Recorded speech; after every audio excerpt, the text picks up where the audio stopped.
Quem aqui tem procurado saber qual é a vontade de Deus para a sua vida? Amém? A gente tem conversado sobre isso e hoje eu quero continuar. Amém? Vocês querem ouvir mais uma palavra sobre isso? Porque, queridos, não há nada melhor que nós vivermos a vontade de Deus. Não há nada mais profundo, mais compensador, mais poderoso em nossas vidas, que nós não passarmos uma vida inteira perdendo tempo nessa terra, mas estarmos vivendo realmente aquilo que foi designado para as nossas vidas. Diga, há um desígnio sobre mim, e eu preciso encontrá-lo em Deus. Ele tem algo para a tua vida, Ele tem algo para o teu coração, Ele tem algo que vai te trazer paz, Ele tem algo que vai trazer sentido para a tua existência.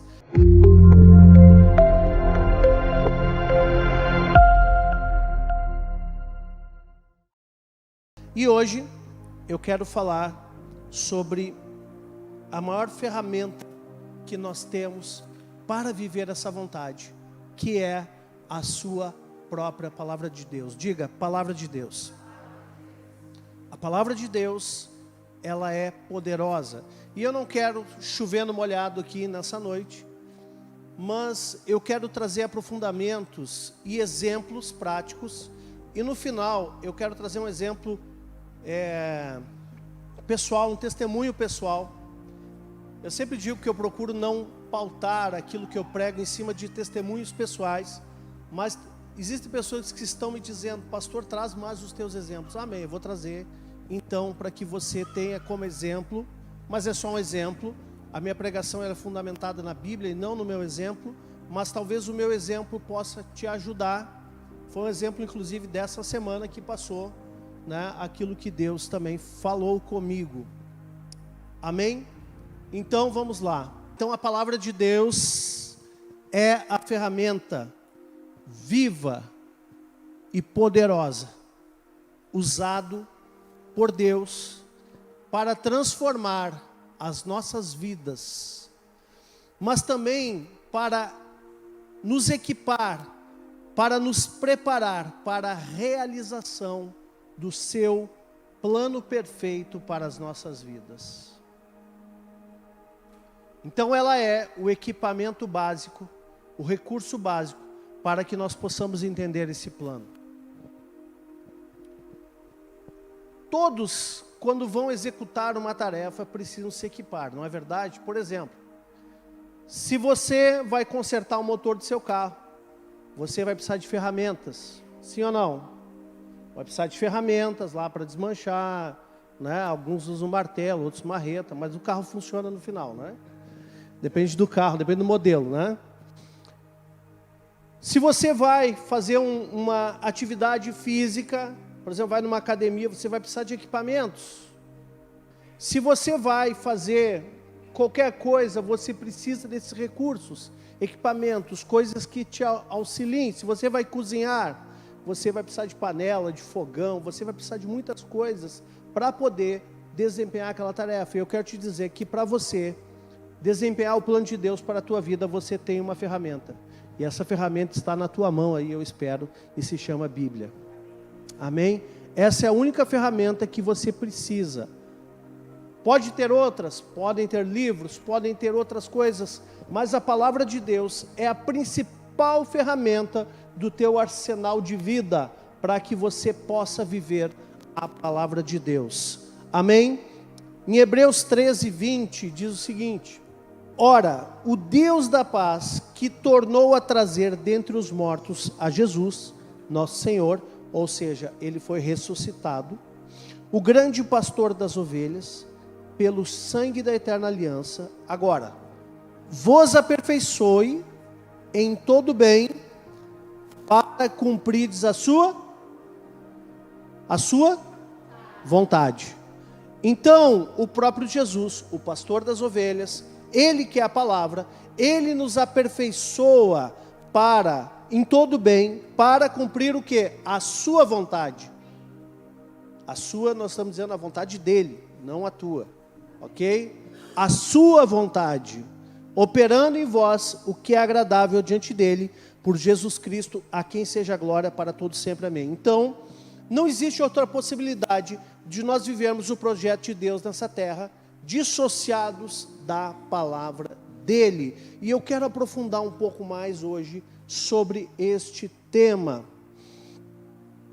Então, da mesma forma, para fazer a vontade de Deus, precisamos estar preparados e equipados. Como eu trouxe os exemplos aqui, de equipamentos que precisamos para desempenhar várias funções. Então, a Bíblia, ela é, na verdade, um equipamento divino que Ele coloca em nossas mãos. Diga, equipamento divino. É aquilo, é a espada que nós utilizamos para proceder nessa terra. A Bíblia é uma espada e eu preciso usar bem essa espada. Você sabia que a Bíblia é uma espada de 2 gumes? Que ela corta tanto para frente como quando volta ela corta nós mesmos? Só que eu vou te dizer algo, se nós não usarmos bem a espada, nós podemos usá-la para cortar aquilo que é errado, podemos usá-la para curar, mas uma espada também pode ser usada para matar e para ferir. Até mesmo a palavra de Deus, nós temos que ter sabedoria para usá-la. Amém, queridos? Que o objetivo dela não é ferir ninguém, mas é corrigir, é trazer uma equidade, é trazer um alinhamento para as nossas vidas.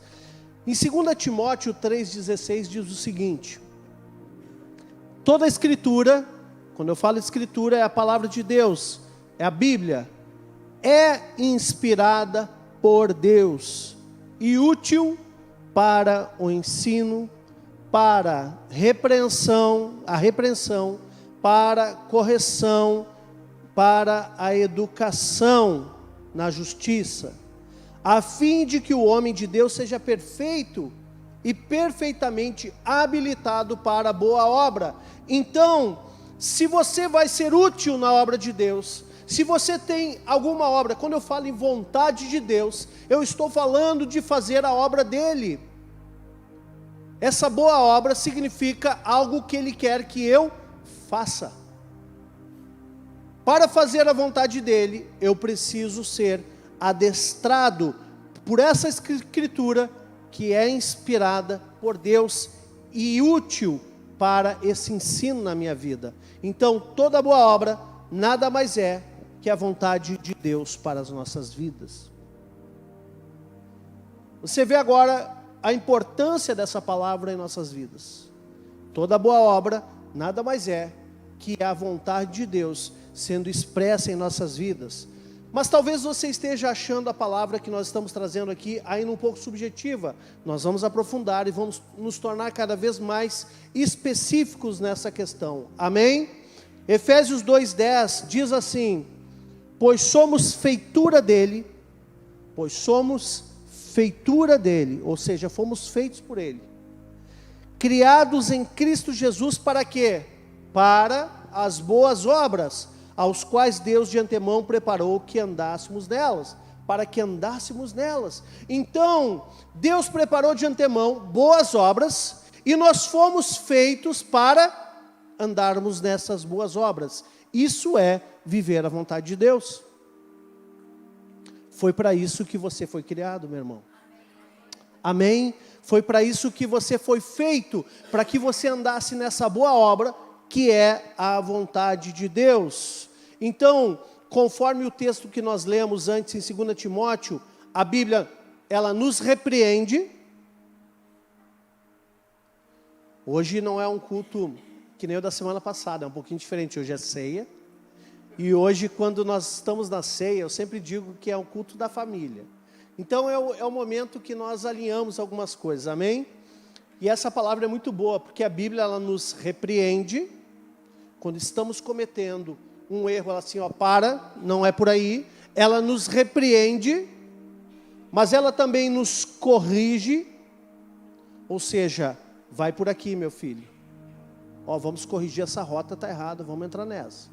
E ela também nos educa, ela nos adestra, ela nos prepara para essa boa obra em nossas vidas. Você quer estar preparado para fazer a obra de Deus? Você está preparado, você quer estar preparado para conhecer e andar na vontade de Deus, você vai precisar conhecer a palavra dele. Amém? Então, se nós quisermos ouvir a sua voz e conhecer a sua vontade, temos que ir para a sua palavra. E aí eu volto no Salmo 119, que nós já lemos alguns domingos atrás, que diz: lâmpada para os meus pés é a tua palavra e a luz para os meus caminhos. Inclusive, querido, essas palavras todas vão para a célula depois, tá? Essa semana acho que já foi a primeira, né? Vocês receberam essa semana a palavra? Então guarda no teu coração, para que você tenha esse conhecimento e você possa prosperar nisso. Então, lâmpada para os meus pés. E como eu falei na época, naquele domingo, eu disse assim: muitas vezes alguém pode estar procurando uma luz no fim do túnel, mas Deus não tem uma luz no fim do túnel, Ele tem uma lâmpada para os teus pés, porque Ele quer guiar passo a passo a tua vida. Amém?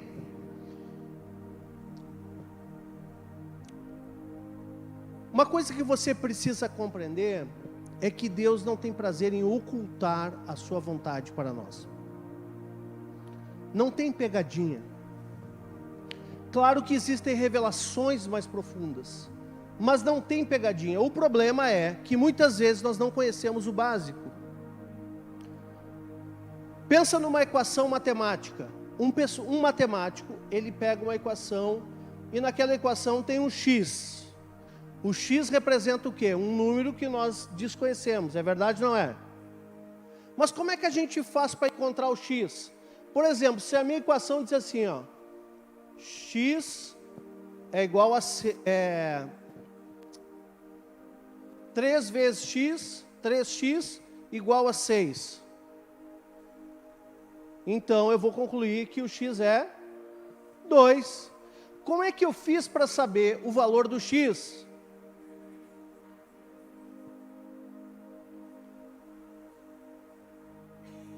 Porque eu tinha uma informação, eu tinha um dado.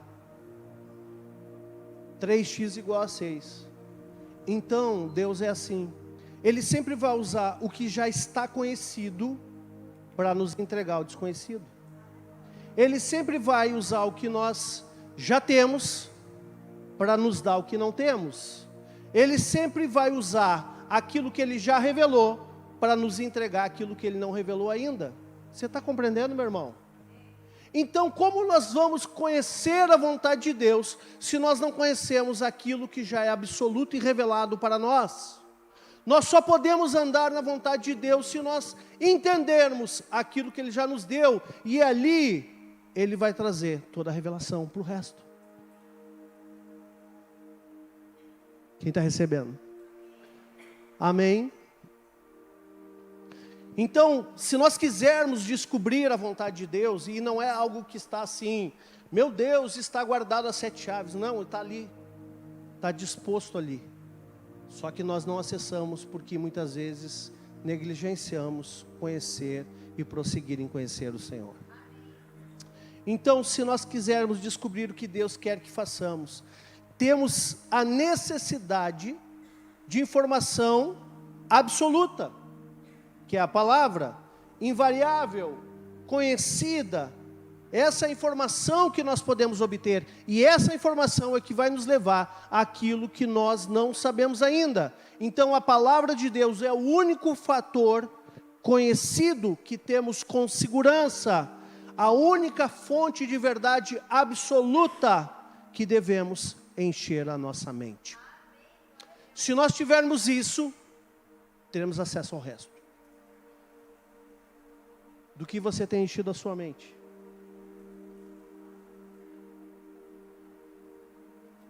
Cheguei a me babar com essa. Forte, né? Amém. Salmo 119, 130. Abre aí e entende essa palavra. Olha que tremendo. Gente, o Salmo 119 é tremendo. Pena que ele é tão comprido, né? Dá preguiça de ler. Fala aí. Dá ou não dá? Está amarrado. Vai ler o Salmo 119 essa semana. Amém? Vamos lá, Salmo 119, 130. A revelação, olha o que diz a palavra, a revelação das tuas palavras esclarece e dá entendimento ao simples. Vou ler de novo.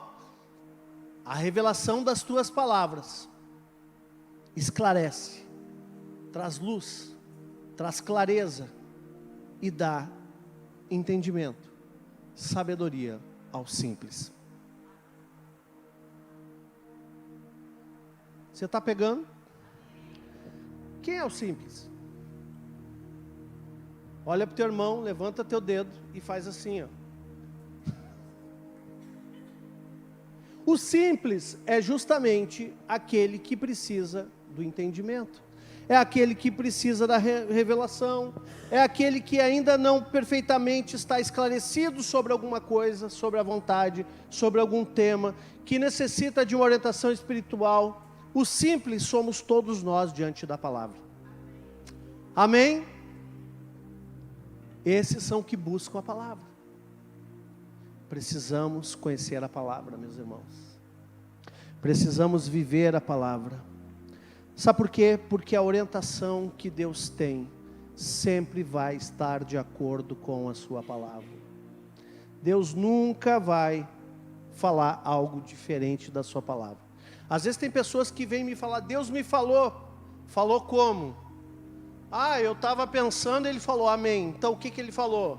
Aí traz um trem lá e diz assim, cara, esse trem aí não combina com a Bíblia, pode tirar da tua cabeça. Isso aí são vozes da tua cabeça.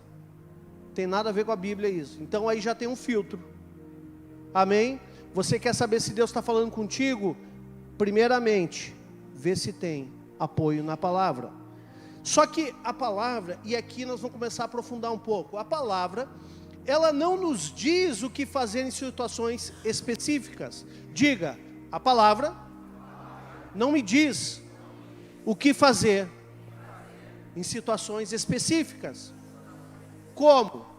Senhor, caso ou não caso com aquela pessoa? Aí você abre a Bíblia assim não fala, casa com ela ou não casa. A Bíblia não fala isso. Senhor, eu vou ser médico, engenheiro, advogado ou pastor? Não, acho que a Bíblia fala pastor. Acho que eu vou pegar outro exemplo. Senhor, eu vou ser médico, engenheiro ou advogado. A Bíblia não fala se você vai ter que ser uma coisa ou outra. Ela não fala assim. E muitos são meninos diante da palavra pensando que Deus vai falar dessa forma. Então vamos compreender como é que a Bíblia fala. À medida que nós lemos a palavra, e nós estamos buscando respostas como essas, casamento, para onde eu vou com as férias, com a minha família, Senhor? Deus não vai dizer, vai para Jerusalém. Ele pode até dizer. Hoje eu estou errando meus exemplos, né? Vamos lá. Só que a Bíblia, mesmo que ela não diga algo específico, ela vai influenciar diretamente nas decisões que nós vamos tomar. Mesmo que ela não diga claramente, faz isso ou não faz aquilo, em decisões que são pessoais nossas, ela vai influenciar diretamente aquilo que nós vamos decidir. Porque nós começamos a ter a mente da palavra. Então, funciona assim, à medida que aprendemos mais da palavra, passamos a pensar como Deus pensa. Aprendemos a ver as coisas da perspectiva dele. Então nossas atitudes, opiniões, alvos, ideais, valores começam a se tornar semelhantes ao do Senhor. Amém? E é isso que muda em nossas vidas. Então quando esses valores são impactados, os nossos ideais são impactados, nós começamos a ter a mente de Cristo. Tomamos decisões importantes, somos capazes de avaliá-las com a mente de Cristo e não com a nossa mente carnal. É isso que acontece, queridos. Então a leitura da Bíblia, ela faz essa mudança em nossas vidas. Quer ver? 1 Coríntios 2,15 fala o seguinte: porém, o homem espiritual, gente, eu não estou falando daquele irmão carnal, estou falando do homem espiritual. Quando fala homem, inclui mulheres, somos todos nós. Amém? O homem espiritual julga todas as coisas, mas ele mesmo não é julgado por ninguém. Pois quem conheceu a mente do Senhor que o possa instruir? Nós, porém, temos a mente de Cristo. Essa é uma conclusão de Paulo, se fazendo aqui, reconhecendo o corpo de Cristo como homens espirituais. E aqui diz que julga todas as coisas. Quando fala em julga todas as coisas, o homem espiritual não julga todas as pessoas. Não julgueis para não ser julgados, amém? Mas julgas as coisas, principalmente o pecado, porque uma das funções da igreja é julgar o pecado, amém? Então, aqui, o homem espiritual julga todas as coisas, e esse homem espiritual é aquele que tem a mente de Cristo. Como eu posso fazer para ter a mente de Cristo? Botar a palavra para a minha mente. Eu tenho que pegar essa palavra e comê-la, e ela tem que entrar na minha mente. Quando a palavra de Deus entra na minha mente, eu tenho a mente de Cristo. E não esqueça de algo: Ele efetua em nós o querer e o realizar. Então, quando eu tenho a mente de Cristo, eu começo a enxergar as coisas de uma nova perspectiva, que não é mais carnal. E aí há um alinhamento de propósito. Amém, queridos? Por isso, em muitas ocasiões, nós iremos automaticamente saber o que Deus quer que nós façamos. E cumprir o desejo dele acaba se tornando um estilo de vida, simplesmente porque estamos absorvendo a mente de Cristo. Vocês estão entendendo? Então, quanto mais eu absorvo, mais a minha mente é transformada. Por isso, para conhecer a boa e perfeita e agradável vontade de Deus, eu preciso renovar meu entendimento. Eu preciso trabalhar a minha mente, para que ela deixe de ser uma mente carnal e comece a pensar como Cristo pensa. Amém, igreja?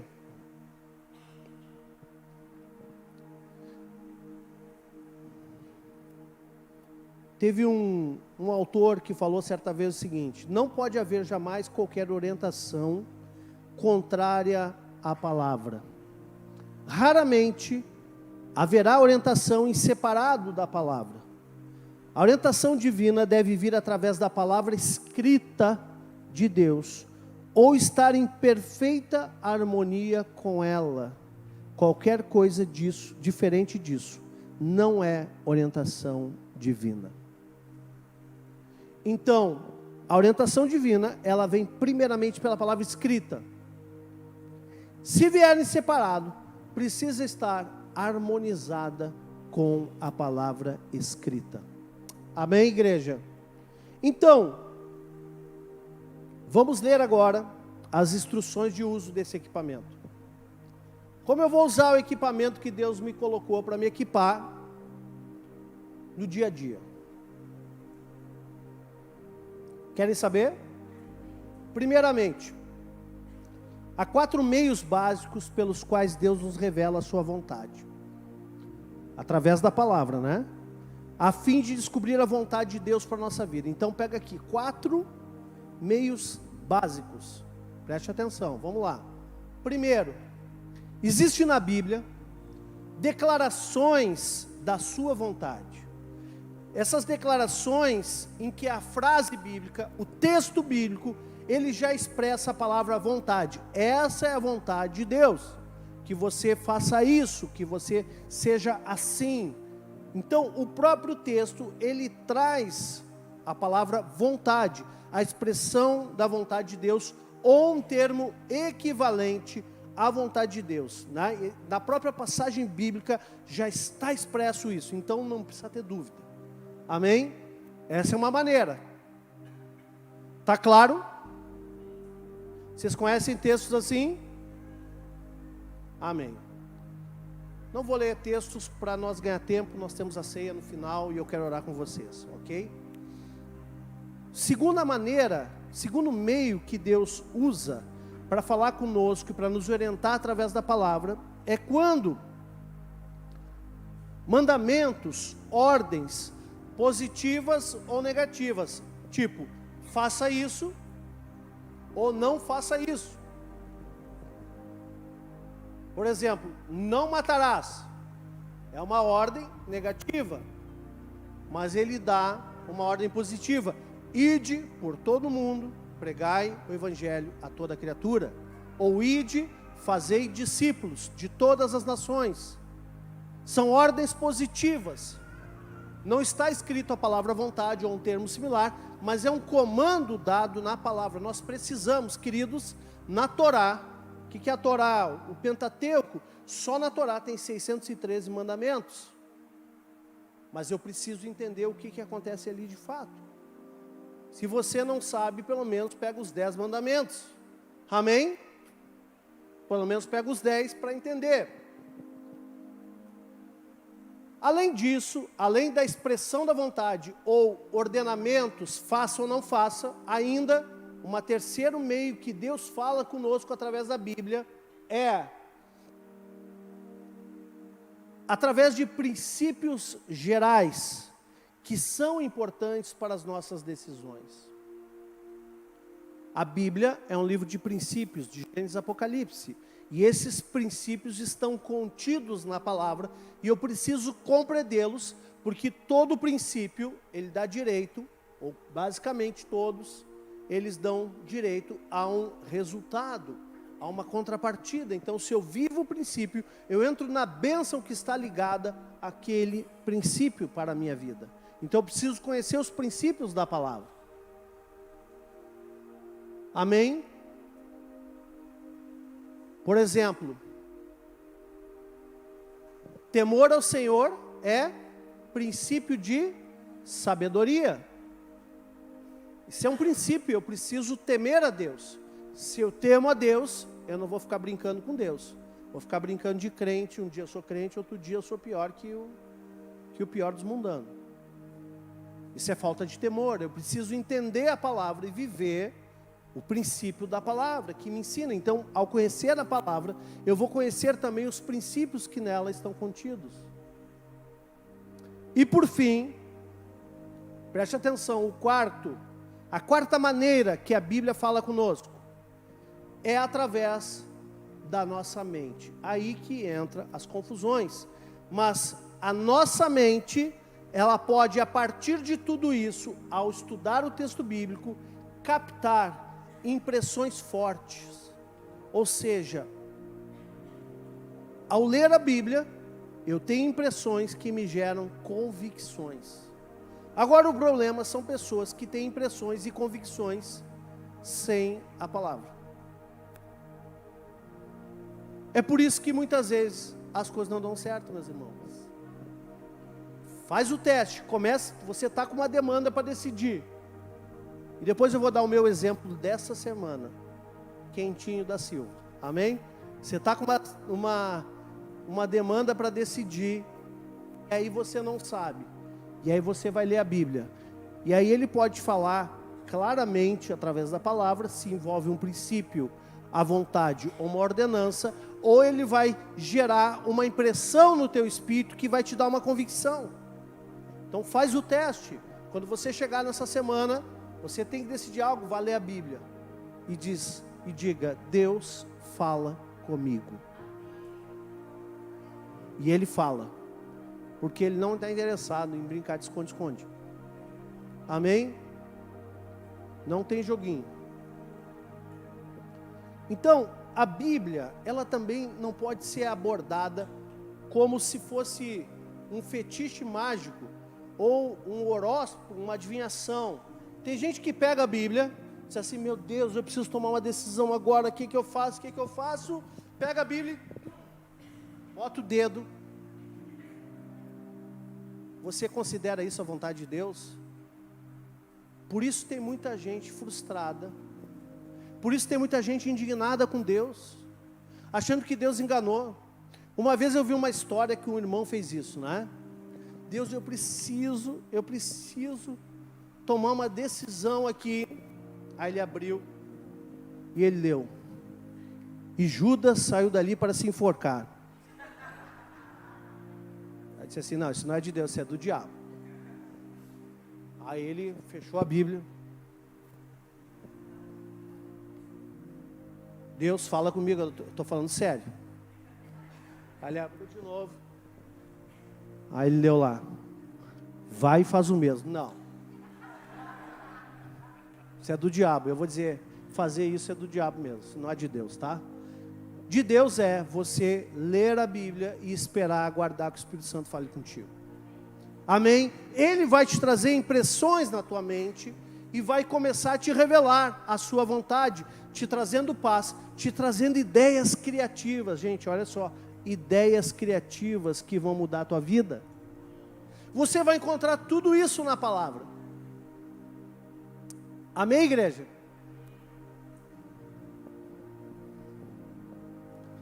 Glória a Deus. Alguns ainda vivem da caixinha de promessas.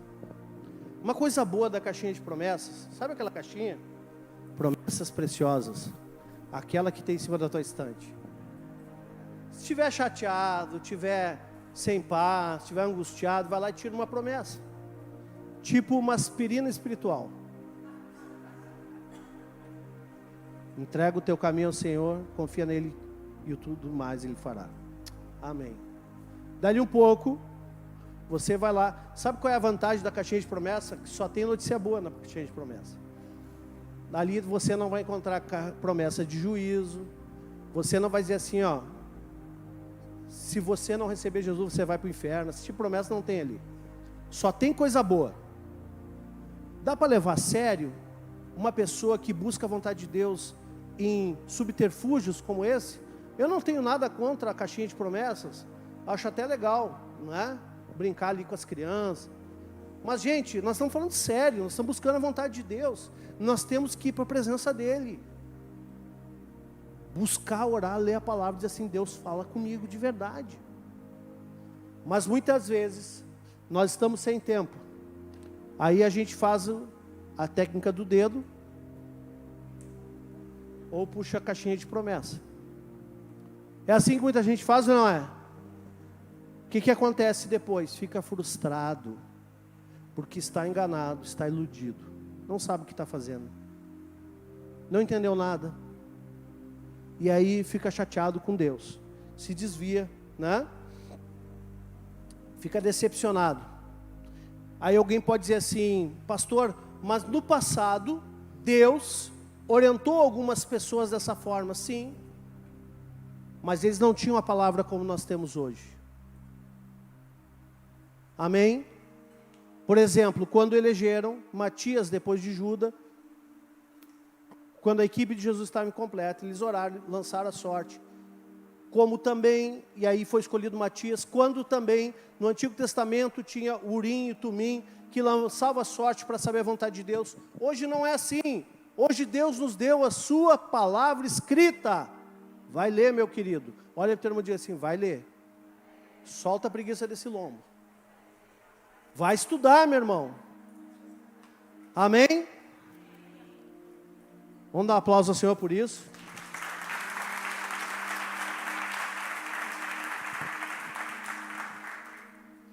Alguém aqui já ganhou uma carta de amor?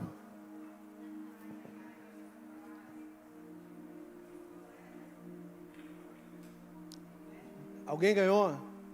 Levanta a mão aí. Alguma vez na vida ganhou uma carta de amor? Os mais novos, uma mensagem do WhatsApp de amor. Os não tão novos ganharam um e-mail de amor. Um pouquinho mais velhos, um fax de amor.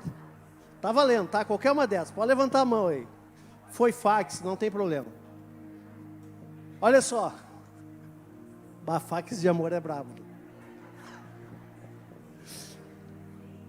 Se você, imagina aquela pessoa que você está interessado, ela te manda uma carta de amor.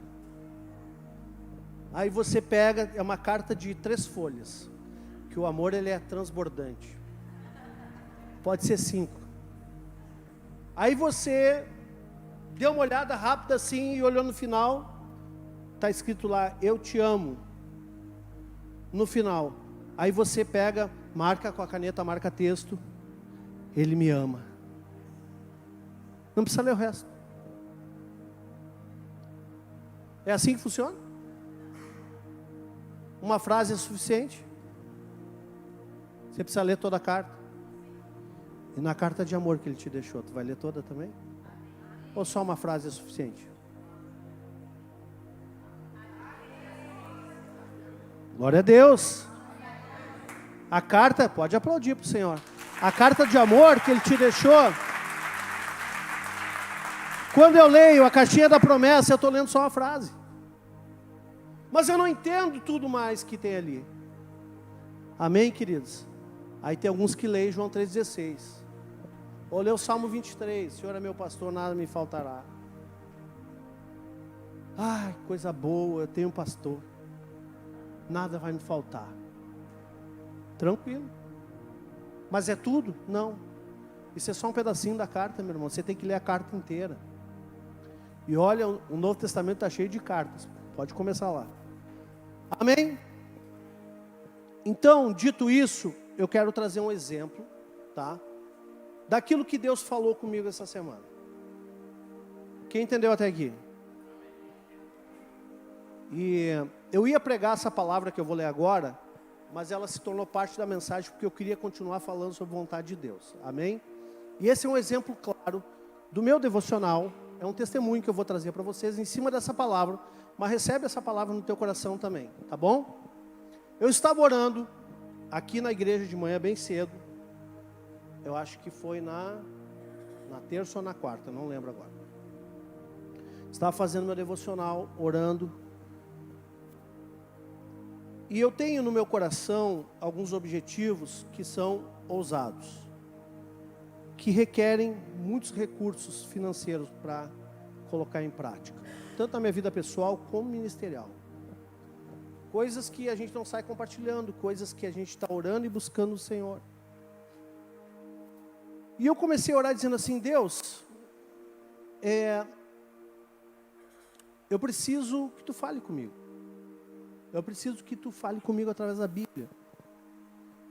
Eu preciso ouvir a Tua voz acerca dessas coisas que eu estou orando aqui. Estava orando para entender a vontade de Deus sobre algumas coisas e alguns recursos que eu precisaria para colocar em prática. E eu falando com Deus e orando. E aí eu disse: Deus, eu preciso ouvir a Tua voz com clareza sobre isso hoje. Me dá uma direção clara. E aí, eu fui ler a Bíblia. Não abri assim, tipo Steve Wonder. Não. Eu fui ler o livro que eu estou lendo atualmente, que é Atos. Ok? Estou relendo Atos novamente. A gente vai lendo a Bíblia, relendo. Então, hoje eu estou lendo Atos. E o capítulo 3 era o capítulo que eu ia estudar naquele dia. E eu pedi: Deus, fala comigo. E que coincidência, né? Deus falou com Atos 3 comigo. Aquelas coincidências que só o papai faz. Amém? Então, abre em Atos 3. Que diz a palavra, diz assim: Pedro e João subiam ao templo para a oração da hora nona. Era levado um homem coxo de nascença, o qual punham diariamente à porta do templo, chamada Formosa, para pedir esmola aos que entravam. Vendo ele a Pedro e João, que iam entrar no templo, implorava que lhe desse uma esmola. Pedro, fitando-o juntamente com João, disse: Olha para nós. Ele os olhava atentamente, esperando receber alguma coisa, provavelmente uma esmolinha, né? Pedro, porém, lhe disse: Não possuo nem prata, nem ouro, mas o que tenho, isso te dou. Em nome de Jesus Cristo Nazareno, anda. E tomando pela mão direita, o levantou. Imediatamente seus pés e tornozelos se firmaram. De um salto se pôs em pé. Passou a andar e entrou com eles no templo, saltando e louvando a Deus. Viu todo o povo a andar e a louvar a Deus, e reconheceram ser ele o mesmo que esmolava. Assentado à porta formosa do templo, ou porta dourada do templo também, e se encheram de admiração e assombro por isso que lhe acontecera. Apegando-se a ele, a Pedro e a João, todo o povo correu atônito junto para deles no pórtico chamado de Salomão. À vista disto, Pedro se dirigiu ao povo dizendo, Pedro, que não era bobo, já aproveitou o ensejo daquele milagre, sabendo que era um testemunho público, porque todo mundo ali sabia que aquele cara estava ali esmolando o tempo inteiro, e um dia aquele cara levanta, Pedro aproveitou ali para pregar, né? E ele se dirigiu ao povo dizendo, israelitas, por que vos maravilhais disto, ou por que fitais os olhos em nós, como se pelo nosso próprio poder ou piedade o tivéssemos feito andar? O Deus de Abraão, de Isaque e de Jacó, o Deus de nossos pais, glorificou ao seu servo Jesus, a quem vós traídes e negastes perante Pilatos, porque este havia decidido soltá-lo, vós, porém, negastes o santo e o justo, e pediste que vos concedesse um homicida. Está falando aqui de Barrabás, né, que foi solto e Cristo foi crucificado. Adiante. Dessarte e matastes o autor da vida, Jesus, a quem Deus ressuscitou dentre os mortos, do que nós somos testemunhas. Pela fé, em o nome de Jesus, é que esse mesmo nome fortaleceu a este homem que agora vedes, e reconheceis, sim, a fé que vem por meio de Jesus Cristo, deu a este saúde perfeita na vida de todos nós. Então eu estava pedindo uma palavra para o Senhor, e vocês já entenderam o motivo, amém? Senhor, como virão os recursos? De onde virão os recursos? Nós, graças a Deus, temos vivido a bondade de Deus, não temos problemas nenhum nessa área, mas nós temos alvos e metas maiores, e a gente se depara muitas vezes com limite, e eu estava pedindo para Deus me dar uma palavra sobre isso, amém? E Ele me deu esse texto. Então, 4 coisas eu quero te falar de início, e depois mais 2, sobre o entendimento de um texto, quando você está pedindo para, aqui é um culto de ensino hoje, amém? Quando você está pedindo para ouvir a voz de Deus. Primeira coisa, você precisa entender a simplicidade da história. Gente, tem gente que fica procurando cabelo em ovo, significados obscuros. Essa palavra aqui, Pedro e João, será que não são as 2 testemunhas do Apocalipse? Tem gente que fica viajando na maionese. Gente, Deus pode até te mostrar algo assim, mas num primeiro momento, para você conhecer a vontade dEle, você tem que conhecer a simplicidade da história. E que história é essa? Que tinha um homem que estava esmolando na Porta Formosa, e tinha 2 apóstolos ungidos de Deus, que passaram ali e ministraram um milagre poderoso. Essa é a história, amém? Às vezes nós podemos pensar que teremos resultados através da fala de Deus, das impressões de Deus na nossa mente, quando nós entrarmos em níveis escatológicos de revelação. Pode ter uma conexão, sim, profética, pode ter uma conexão escatológica, mas não depende disso, depende de você compreender a história, para que Deus fale contigo, amém? Então não fique girando muita manivela. Pode ter sim, mas isso não importa. O que importa é que você compreendeu o texto, compreendeu a simplicidade da história, não tentando procurar significados obscuros, tesouros escondidos, coisas que ninguém viu. Calma, Deus vai revelar também, mas primeiramente procure entender a história como ela é. Tem gente que pega a parábola de Jesus, presta atenção nisso, tem gente que pega a parábola de Jesus, e pega cada elemento da parábola e dá um significado. Está viajando na maionese. Isso é até um erro teológico, para ser mais franco com vocês.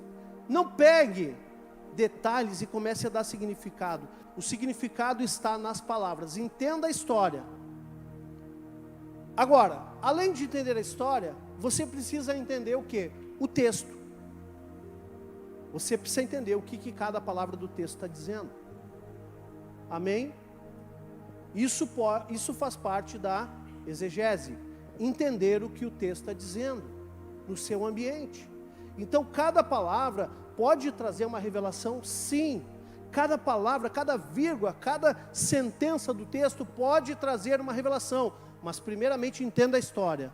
Se você entender o que a história está contando, aí vai entender o texto. Tem elementos naquele texto ali que pode te trazer impressões, revelações. Amém? Terceira coisa, entenda o contexto. O que é o contexto? Como se passou aquela história? Qual era o contexto daquilo? O contexto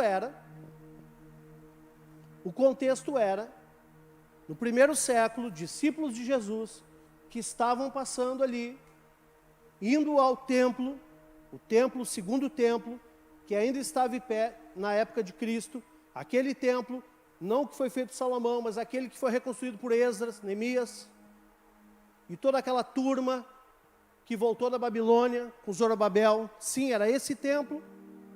Então, entenda o contexto. Olha, eles estavam ali, era a cultura daquela época, ficar ali esmolando na porta. Eu já falei sobre a capa, a autorização, alvará que essas pessoas que eram deficientes, elas tinham para poder estar ali na porta do templo, mendigando, enfim. Esse é o contexto da época. Gente, preste atenção. É possível, é provável que nós possamos justificar o que nós quisermos através de textos isolados da Bíblia. Você sabia disso? Então, tirando o versículo de contexto, eu posso pregar o que eu quiser e eu acho texto para isso na Bíblia. Então você não pode pegar um texto isolado, fora de contexto, e achar, você encontrou uma palavrinha, a revelação de Deus está para mim aqui nessa palavra. Você encontrou uma frase, e você vai dizer assim, essa frase fora de contexto é Deus falando na terra. Calma, meu irmão. Você precisa avaliar isso um pouco melhor, para você não cometer erros. Então, examine o texto, examine o contexto histórico do que estava acontecendo. Eu sempre digo que a narrativa bíblica, ela tem um autor que é endereçado a alguém, que toda a escritura é apta para ensino, mas eu tenho que entender o que aconteceu no meio disso tudo, para não cometer heresias. Alguém falou uma vez que um texto fora de contexto é um pretexto para grandes heresias. Amém? E por fim, eu preciso entender também o cenário cultural e histórico da época, dos leitores originais. Então, se foi, por exemplo, o Evangelho, quem estava lendo naquela época o Evangelho, o que aquela pessoa da época estava entendendo. Para que eu não posso pegar, por exemplo, costumes de época e tentar encaixar aqui. Você já viu falar do filho contumaz de Levítico? Será que dá para encaixar nos dias de hoje? Não, eu tenho que entender o texto, o contexto e a cultura da época. Amém, queridos? Senão eu vou querer ser que nem Salomão, ter 1000 mulheres, não dá. Eu não, você, né? Eu estou feliz com a minha. Você é assim, pastor, mas tem respaldo bíblico, Salomão tinha 1000. Querido, você não dá conta de nenhuma, vai querer ter 2. Pensa bem.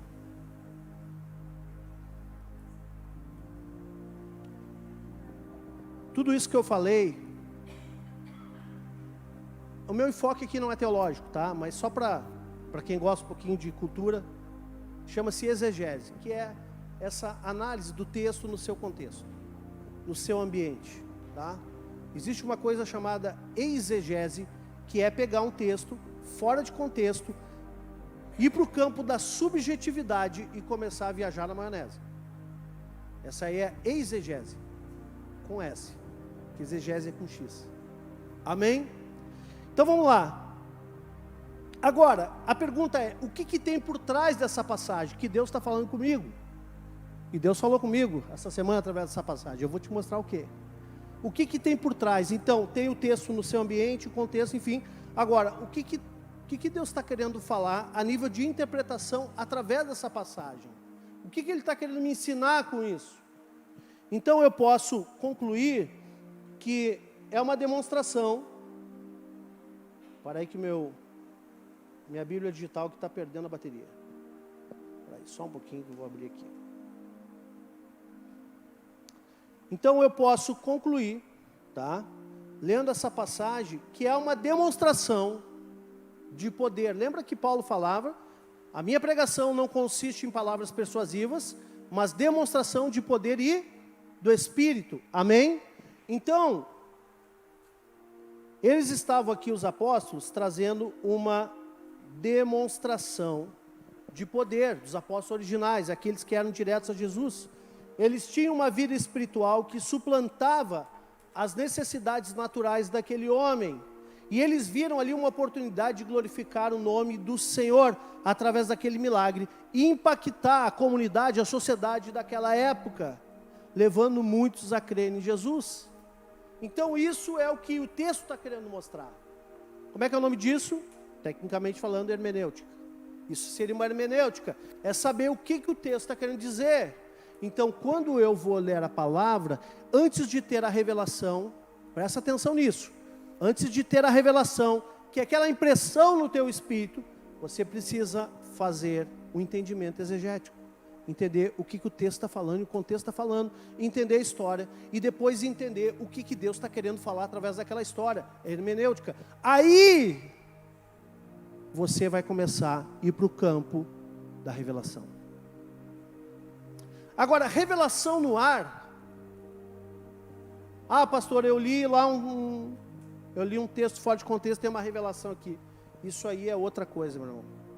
Isso aí é no campo da subjetividade. Por isso tem muita gente falando bobagem. Amém? Agora, o que é a revelação? É aquilo que Deus falou comigo. Já entendi o texto. Já entendi a interpretação do que o texto quis ensinar.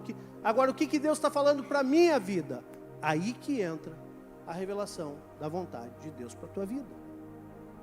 Amém? O que Ele está falando através. E eu vou falar o que Ele falou para mim. E Ele falou comigo. Gente, eu já li esse texto centenas de vezes. Eu já preguei sobre esse texto, acho que centenas de vezes também. Estou eu aqui pregando de novo. Amém? Mas olha só, Deus usa a mesma palavra para falar de diferentes maneiras com a gente, o tempo inteiro. Não há limite. Não há limite. É claro que quanto mais você estuda a Bíblia, você já conhece mais a exegese, você já conhece mais a hermenêutica, e você já pode pular rápido para a revelação, porque a exegese e a hermenêutica não muda, a interpretação não muda, mas a revelação muda. Amém? Então, o que Ele falou comigo através desse texto? E Ele falou principalmente no versículo 16 de Atos 3, dentro daquilo que eu falei para vocês que eu estava buscando um direcionamento de Deus. Ele disse assim: pela fé, olha o 3,16, pela fé, em nome de Jesus, é que esse mesmo nome fortaleceu a este homem que agora vedes e o reconheceis. Sim, a fé que vem por meio de Jesus deu a este saúde perfeita na presença de vós. Quando eu li esse texto, Deus falou comigo, é isso. Qual a revelação? A revelação é que se eu não tenho a prata e o ouro, eu preciso dessa fé. Se eu não tenho o recurso necessário, como Pedro e João não tinham, isso não foi um limitador no ministério deles. Não ter o recurso não significa você não poder avançar. Significa que se você tiver fé, essa fé que eles tinham, que era uma fé que vinha de uma vida espiritual, ancorada em Cristo, com a mente cheia de Cristo, você não vai precisar de ouro e prata. Amém? Então, queridos, a revelação é que eu deveria buscar mais fé em Jesus, porque a falta da prata e do ouro não são impedimentos para alcançar os objetivos que Ele tem colocado em meu coração. E sim, o impedimento poderá vir por falta de fé. Amém, queridos? E aí Deus me levou também para outros textos. Porque Pedro e João não tinham prata nem ouro. Aí Deus me levou para Ageu 2:8, que diz assim: minha é a prata, e meu é o ouro, diz o Senhor dos Exércitos. A glória desta última casa será maior do que a primeira, diz o Senhor dos Exércitos. E neste lugar darei a paz, diz o Senhor dos Exércitos. Então Deus está falando o seguinte: cara, esse negócio de prata e ouro não tem problema, que isso é comigo, eu tenho tudo. Você tem fé para avançar? Você tem fé para ir adiante? E aí, veio no meu coração também o seguinte: Deus, mas que fé é essa? Que fé é essa? E Deus de novo continuou falando comigo. E aí, queridos, quando Deus começa a trazer a revelação, Ele começa a te levar para vários pontos da palavra. Ele começa a confirmar a revelação da palavra pela própria palavra. Vocês estão entendendo? E aí, Ele me levou para Marcos 11:22. Que é um texto que nós já pregamos também, que nós já conhecemos, já lemos 50 mil vezes, mas às vezes a gente esquece, que diz assim: ao que Jesus lhes disse. Quem falou? Jesus. Tende fé em Deus. Só que aqui, nesse texto, estudando, a gente percebe que tem um erro de tradução do original, que na verdade o original diz: tende fé de Deus. É a fé de Deus, é a fé de Cristo. É essa fé que você precisa para o milagre. Amém? Ele diz assim: tende fé de Deus, porque em verdade vos afirmo que se alguém disser a este monte, ergue-te e lança-te no mar, e não duvidar no seu coração, mas crer que se fará o que se diz, assim será com ele. Por isso vos digo, tudo quanto pedirdes em oração, pedirdes, crede que recebestes, será assim convosco. Essa é a fé de Deus. Então, resumo, o que Deus falou comigo, dentro daquilo que eu estava buscando: você precisa ter a minha fé para andar em outros níveis. Você já viu alguém dar um comando para o monte: lança-te ao mar? Jamais a fé humana vai alcançar um milagre desse tamanho. Mas a fé de Deus, aquela que vem sobre a tua vida, quando você busca Ele, e você se enche, fica impregnada a tua mente fica impregnada com a palavra, você tem a mente de Cristo, e é essa fé que vai fazer o milagre acontecer na tua vida e na minha vida. Amém? Quem é que está recebendo essa palavra? Amém. Pai, obrigado por essa palavra.